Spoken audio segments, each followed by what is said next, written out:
കഴിഞ്ഞ ദിവസം ട്രംപ് വരുമ്പോഴത്തേക്ക് ഏറ്റവും കൂടുതൽ ചർച്ച ചെയ്യപ്പെടുന്ന വിഷയം ഗ്രീൻലാൻഡായിരുന്നു. ഗ്രീൻലാൻഡ് അമേരിക്കയ്ക്ക് വേണമെന്ന് പറയുന്നത്. പക്ഷേ ആ ഗ്രീൻലാൻഡ് വന്നില്ല എന്നുണ്ടെങ്കിൽ അത് യൂറോപ്പിന് എതിരെ മൊത്തം ടാരിഫ് ഏർപ്പെടുത്തും എന്നെല്ലാം പറഞ്ഞിട്ടുള്ള ഒരു സാധനമായിരുന്നു വന്നത്.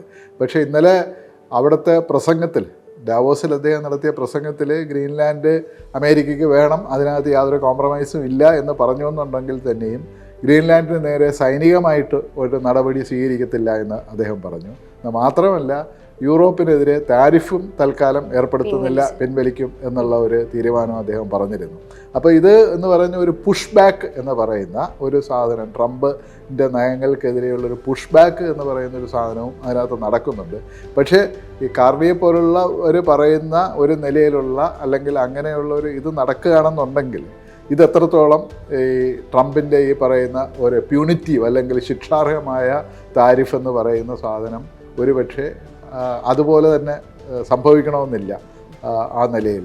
അതെങ്ങനെയാണ് ആ പോളിസികൾ വരും ദിവസങ്ങളിൽ ഉരുത്തിരിയുക എന്നുള്ളതനുസരിച്ചിട്ടായിരിക്കും പറയണത്. പക്ഷേ എന്തായാലും നേരത്തെ നമ്മൾ പറഞ്ഞതുപോലെ ഈ രണ്ടാം ലോക യുദ്ധത്തിന് ശേഷം വരുന്ന അമേരിക്കൻ ആധിപത്യം അതുപോലെ തുടരാനായിട്ടുള്ള സാധ്യതകൾ വളരെ കുറവാണ്.